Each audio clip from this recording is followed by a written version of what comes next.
Do a mic check. Yeah. Oh shit! Hold on. Hey, how long you had that I do-rag? thought I was about to sneeze, huh? How long you had that do-rag? It's vintage. The do-rag is vintage. I've had you talking about the hole right there. Yeah, it's been through some stuff, man. There you go. It's on the beat, make it boom.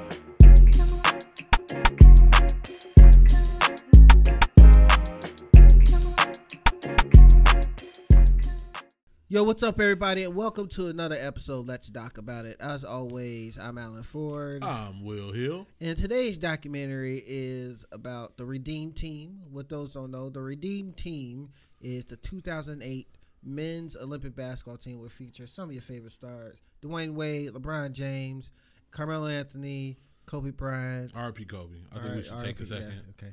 It's a moment of silence for Kobe. All right. Kobe Bryant, Jason Kidd, Chris Paul, Chris Bosh, Dwight Howard, Tayshaun Prince, Michael Redd, surprisingly Michael Redd, and Carlos Boozer. Nope, that's everybody. Yep. That's everybody. That's everybody on the Redeem Team. Oh, Darren Williams. There he is. I forgot about that. Yeah, you're right. I thought D. you did. Will. No, I didn't say Darren. Okay. But that's the whole Redeem Team. What did you think about it? I mean, so it starts off like where I thought exactly it was going to start off. Right. Talking about Olympic basketball in general, right? And they go straight to the Dream Team because there was a point in time in the Olympics where professional basketball players could not participate in the Olympics. Yes. They only had collegiate athletes, the best collegiate athletes.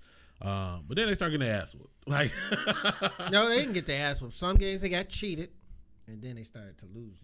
All right, now I mean, that's Michael Jordan won one in college when they had the college players. Mm-hmm. So him and Patrick Ewing on the team. Mm-hmm. And then I think that was the last. Patrick Ewing was the last one that lost one. Or no, David Robinson came after that. He was on that team. They lost. Then they brought it back in the 90s. Yeah, it's NBA players. But then they thought it's for pretty much advertising the NBA. It was most definitely a win-win. Right. You know what I'm saying? In the most absolute sense. Do you think professional athletes should participate in the Olympics? Yeah. Yeah. Everybody's a professional athlete. A professional amateur, you're a pro at what you do. Not necessarily. Trust me. You're because other doing the actual Olympics, we don't give a fuck about Olympians.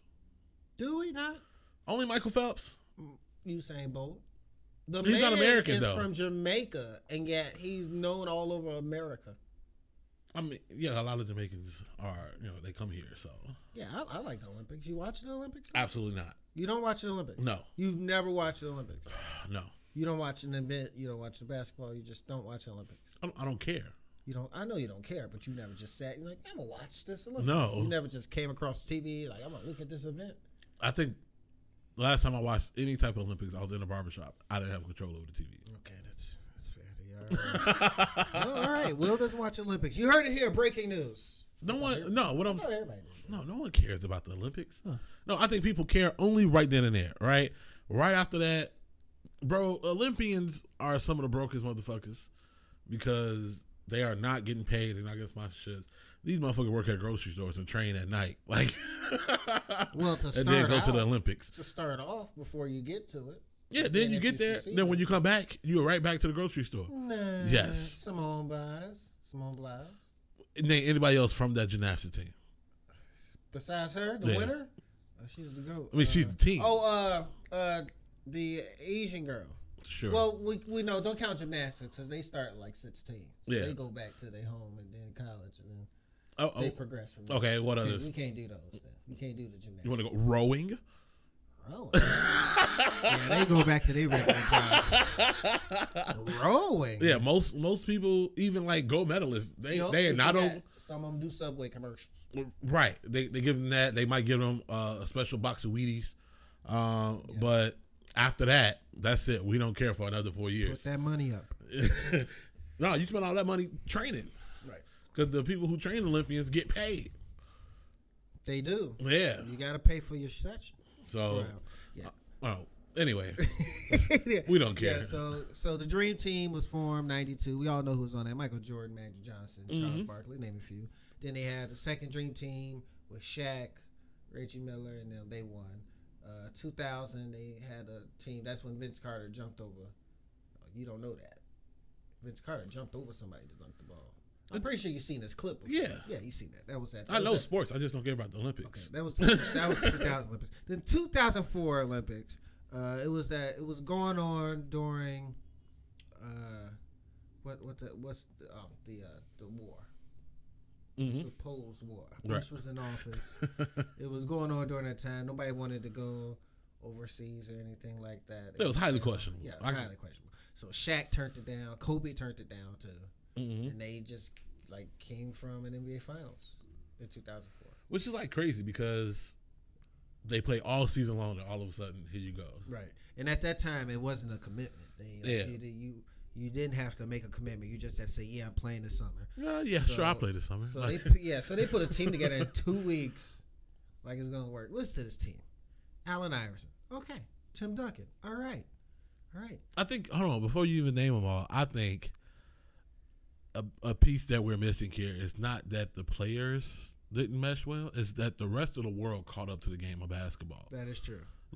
After the Dream Team, it was international. Right. Straight up. You could look at the league right now and look at the influx of international players who are arguably in top players of the league right now. You know what I'm saying? Right. That goes to show the influence that the Dream Team had by itself. It turned basketball from the thing we do here in the States to what the whole worord, right, and now also recognizing does. But those teams before this 2004 team had a chemistry. If you watch the because they did nothing else. Yeah, they didn't have a professional league.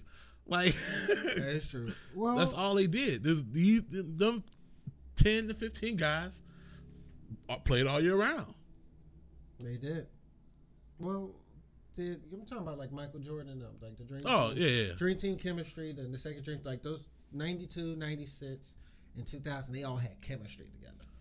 But you ain't going to have chemistry with Allen Iverson and Stephon Marbury on the same team. The ego's too big. Who passing the ball, man? Come on. The way people talk about Michael? Magic was the ball handler. I understand, though. But I feel like... And John Stockton. Okay. All-time leader in assists. Yeah. Okay.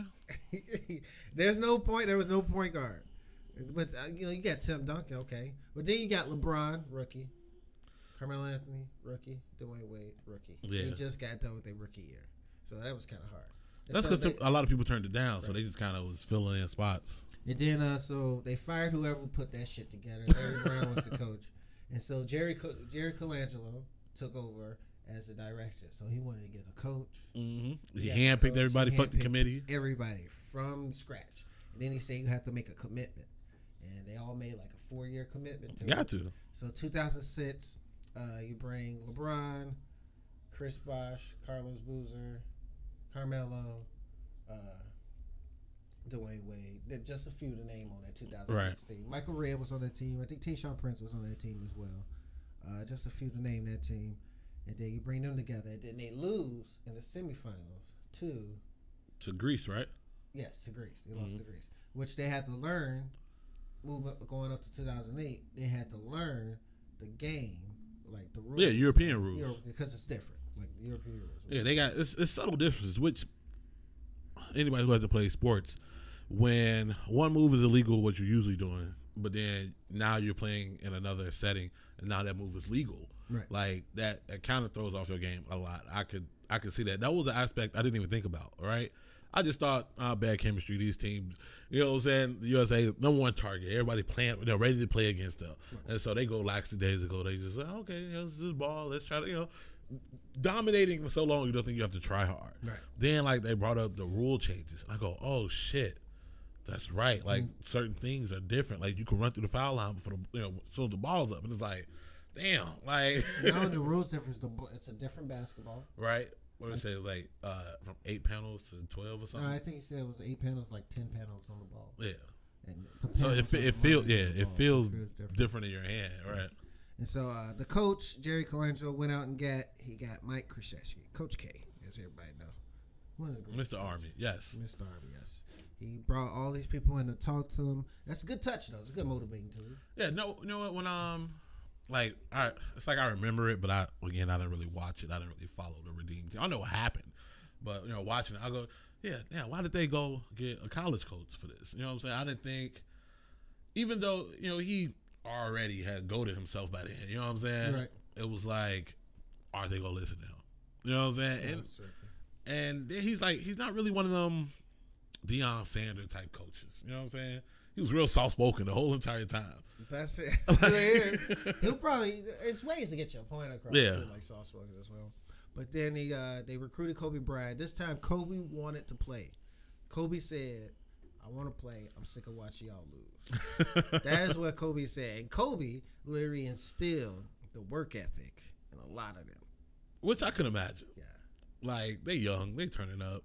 Because the first time they went to the Olympics together, they was on a cruise ship. So, like, they didn't get to experience everything that comes with the Olympics. Right. You know what I'm saying? Going to the other game. Fucking classes are killing me. I'm sorry. Hey, man, I can't see without I can't see without them. I'm wearing glasses and a do-rag right now. Okay. I'm fresh. Sure. Yeah. No, but they would go. I think the night they were going out to like a club or something like that. Mm-hmm. And they came back at 4 or 5 in the morning. And Kobe already sweating, going to the gym. Like, the gym.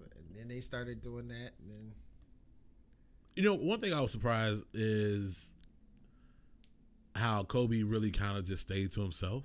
You know what I'm saying? Everybody seemed to be cool, and Kobe just kind of like, y'all know why I'm here. Yeah. Like, no, because at that time he was going through the allegations. White girl crazy. Yeah, white girl crazy, Colorado, and they say he was a bad teammate because of the whole Shaq thing, and then all that. He didn't want to pass the ball. I mean, he scored 81 points a couple years before that, and it was like, it's crazy. He came and he was just the MVP too. Was he? Yeah, he was the MVP because they lost to Boston in the finals.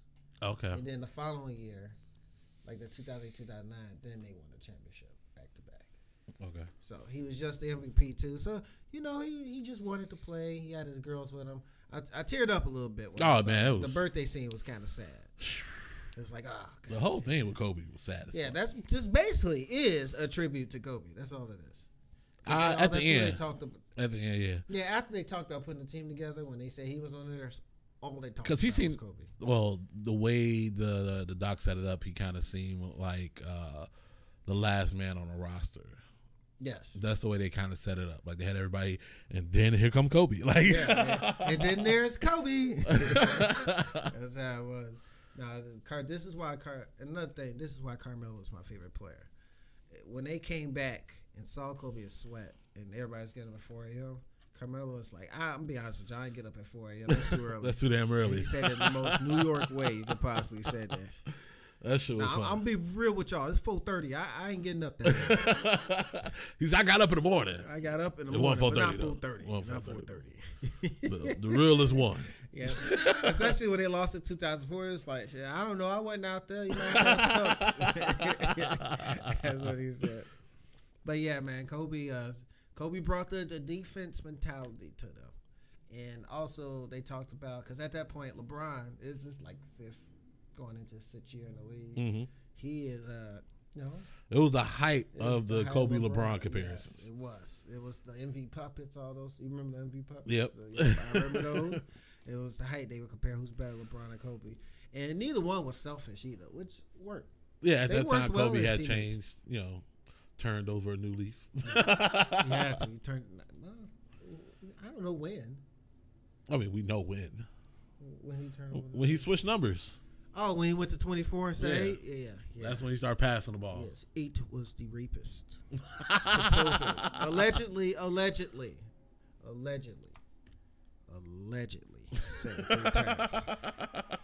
Yeah, so we get to... No Kobe slander for me. Yeah, no Kobe slander for me. So we get to the first game, the preliminary rounds, where it's like pool play a little bit. That's what that is. Okay, wait, hold on. Before we get all the way in there, let me ask you a question. Go ahead.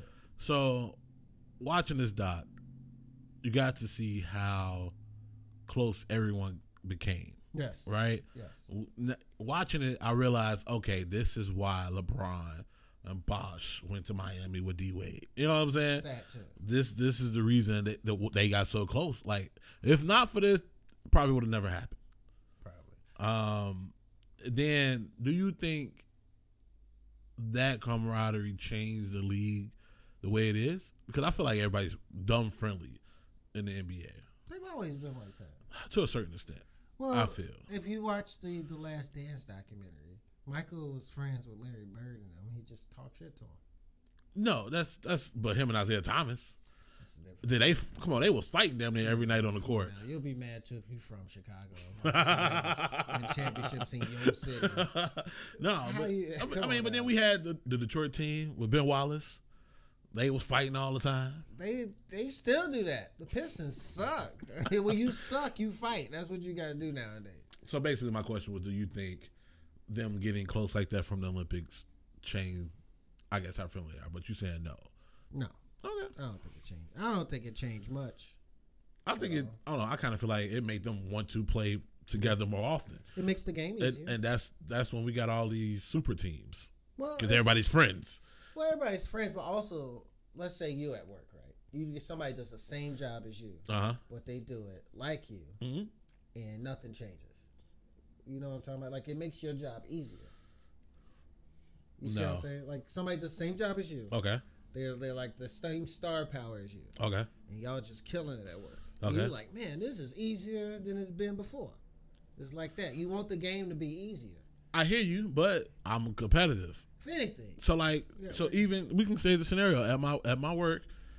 If I had somebody who was killing it just like I am, you know what I'm saying? We got the same like stat levels. Yes, as a collective, we look great, right? But in my head and to this person, I'm talking shit.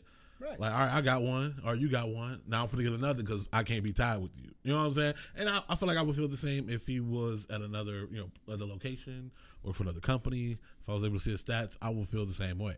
Okay, but that's like if you had the same store, you have that. That's basically just practice at this point. You practice. It's like your teammate. Yeah, nah, but I'd rather have the competition. Anyway. Okay. Hey, you old school with it? I don't care. I'm not like Kevin Durant. That's you should have brought up. But they didn't ruin nothing. Kevin Durant did that shit. Okay. That man went to a 73-19 when he was just one game from beating them in the playoffs. Who got the ring? Huh? He got a ring, right? He got two of them. No, I'm saying. All's well that ends well. Don't downplay it. They be like, who got the ring? All's well that ends well. That's how he got his first ring. All's well that ends well. Okay, I'm just saying. Because we know that is the measure of the NBA. Man, do you have a ring? Like, it's not like that in no other sport. It's not like that. They do not hold people accountable per ring status. NFL field quarterback. Barely. Because people like, the Marino won one, right? No, they lost. Never won one. But he still held, without a question, one of the greats. Yeah, and they still hang that shit over his head. They do. They hold the Marino does not have a Super Bowl ring. They hold it over his head. Okay, whatever. I don't agree. I don't agree. I don't think no other sport holds championship ring so I want to say closely guarded, or it is really an accolade you have to say you had a successful career. Like immortality. Right. Okay. Except for basketball. Yes. Baseball players, they don't do that. You know what I'm saying? Oh, it'd have been nice if they got a World Series, but he didn't. Okay. Hockey players, they didn't get a Stanley Cup, but, was one of the best. Watch hockey. The WNBA players, man, how many rings you got? How many rings? How many people came to watch the game? That's what we should focus on. Anyway. Actually, we almost skipped the part. Dwayne Wade almost didn't play. Yeah, he got hurt. Yeah, he in the season, the regular basketball season. Man was worried about him, and when you've been doubted, you're from Robbins, you ended up going to Marquette. They say you want to go get drafted, and you end up being a top 4 pick. What else can you do about that, right? Right. Like, nothing. Always trying to prove himself. Nothing. All right. So we fast forward to the first game, preliminary. You're right. That's right. Okay, cool. Yep. Words. We get words. Words. Preliminary game against Spain, and on Spain they had the Gasol brothers. They had to qualify again. Yeah, they qualified in 2006. Right, because they won the tournament. They won. They didn't win the tournament. They placed. They placed. Right. So all you had to do was place when you do those qualifiers. But so this is the actual Olympics. They do a preliminary round playing against Spain. They got the Gasol brothers on there, and Paul Gasol just was on the Lakers. He's on the Lakers with Kobe Bryant. The year before, year before, and he made that trade. Their teammates, they were cool and all that. They went to the finals. They lost to Boston, but they were still teammates. And then Kobe did some mind tricks, like going to his Go to the locker room, yeah. Hanging out with them. Because Kobe was a god in China. Let y'all know that. Kobe was a god everywhere for basketball. Basketball, because China's the next biggest market for basketball. That is true. So of course they're going to gravitate to the best player that they was able to see at that time, right? And fully, which was Kobe. Yeah, but it wasn't he had people passing out. Yes. Like what? It was Kobe and LeBron there, but Kobe got the god treatment. Yeah, LeBron was still young. Yeah, LeBron was still young. He wasn't like established with Nike like he got his building now. Yeah, but he wasn't like Kobe Nike. That's how that was because people were wearing Kobe's back then. I don't, quite honestly. Side note, I don't think LeBron could reach the pedestal of a Kobe. No, he got he's different. Yeah, you got your own thing going, man. Yeah, he's more, I want to say, approachable, more friendly. You know what I'm saying? Kobe would have never did Space Jam. Kobe got actually when Kobe retired, he was out more with anybody that I've ever seen Kobe do. Yeah, I guess he was just so focused in on basketball. Right. Yeah. Now he can focus on life. Doing other stuff. Yeah, he was doing. He see Kobe everywhere when he's retired. He got a book. Man, R.P. Kobe. Man. Kobe won an Emmy, guys. No, he won an Oscar. My bad. Kobe has an Oscar. Yes, but that game, Kobe comes to the Team USA. He said, "Yo, I know the play they're gonna run. Pal's gonna set the screen. He's the last screen. He's the last screen. I'm gonna run right through his chest. They all like, get out of here. This is the first play of the game. This is the first play. The first play. He said, get out of here. Y'all ain't gonna do that. Get out of here. And then first play, boom, ran right through his chest. I mean, clean through that, man. Clean. Everybody shot. LeBron said, yeah, we're gonna beat the shit out of Spain. They ended up winning by 30 that first game. They won by 30. And then they were just blowing people out. Then they get to Spain, and they would think they went by like. No, they had to play Argentina first. Yeah, they play Argentina, and they worried about Manu Ginobili. Mm-hmm. And Manu got hurt. Hey, Manu Ginobili was that man though. He still was. Before he retired, he still could play. That he was a whole different beast. All the moves you see now, Manu Ginobili. Yeah, he brought all that stuff to the league. Manu Ginobili, that left hand all day, just with the left. It's Manu all day. He brought so much to the league. Yeah, I think a lot of people forget about Manu, but they remember Steve Nash. Yeah, Manu just got inducted to the Hall of Fame this year. Did he? Mm-hmm. That's what's up. As he should. It was dope. As he should. It was dope. But yeah, so the Argentina won. They are up by big. They're up big against Argentina, like 20 points. And then Manu got hurt. Yeah. And you kind of when you lose that hype up factor. No, because I mean, Coach K had them targeted, laser focused on Manu Ginobili.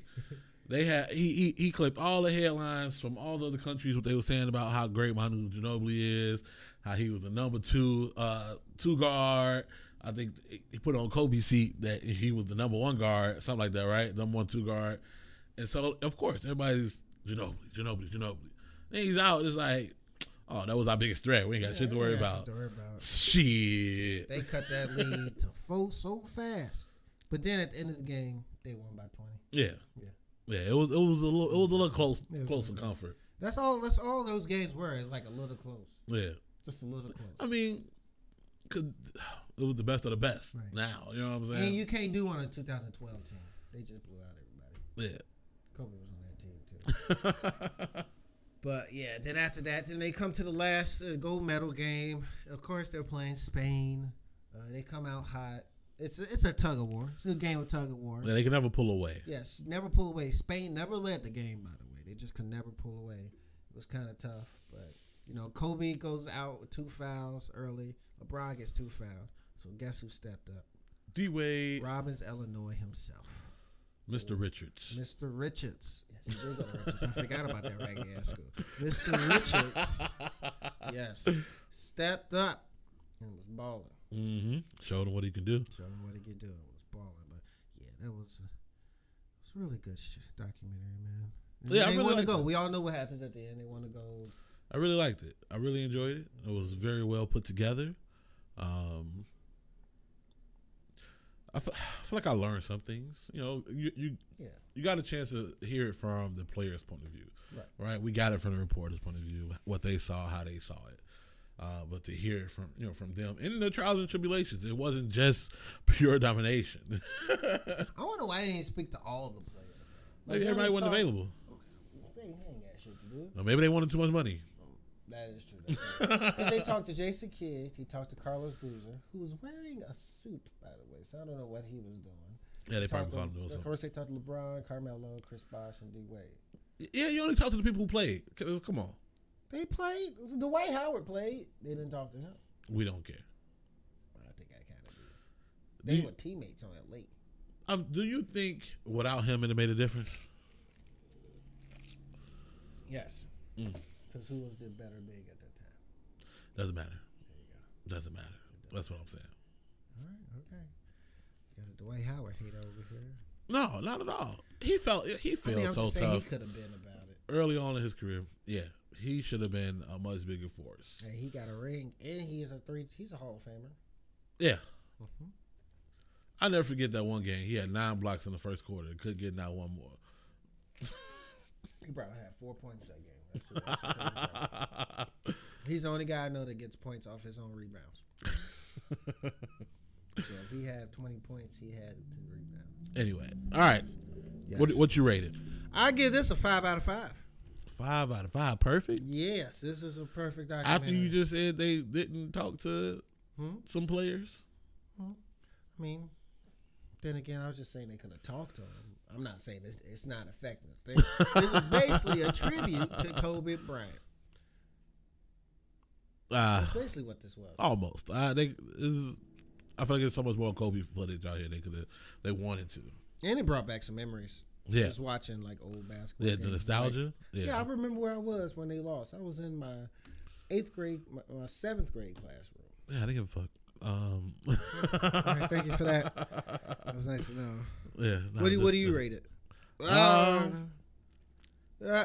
a 4.7. What? Like a 4.7. What you say?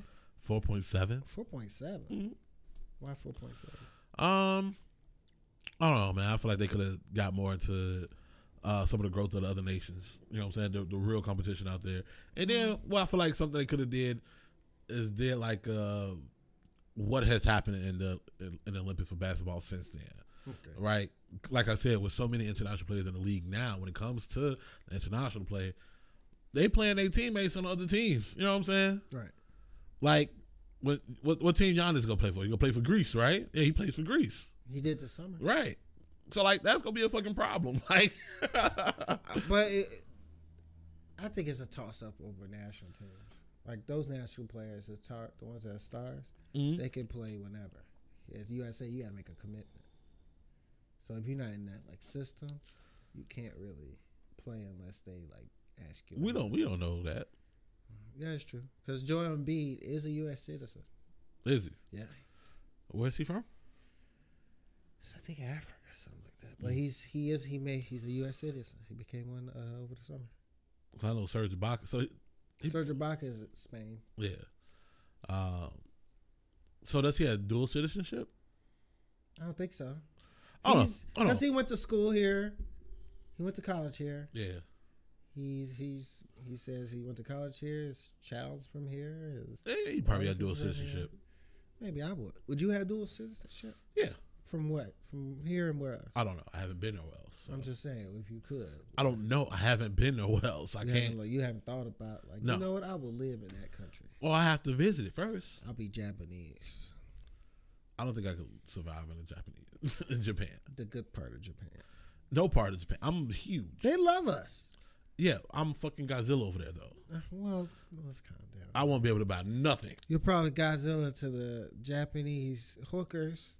Shut the fuck up. Come on, man. That was a good one, man. Get it? Because, all right. Anyway, yes. As always, my name is Alan Ford. You can follow me at Ford a Comedy on all social media and follow us at LDAI Pod 22 on Instagram and like our Facebook page. Let's talk about it. And you can follow me everywhere, simply just Will. Make sure y'all put in the comments or message us or what other docs y'all like to watch. We will most definitely review them. Yes. Peace out. See ya. X on the beat, make it boom.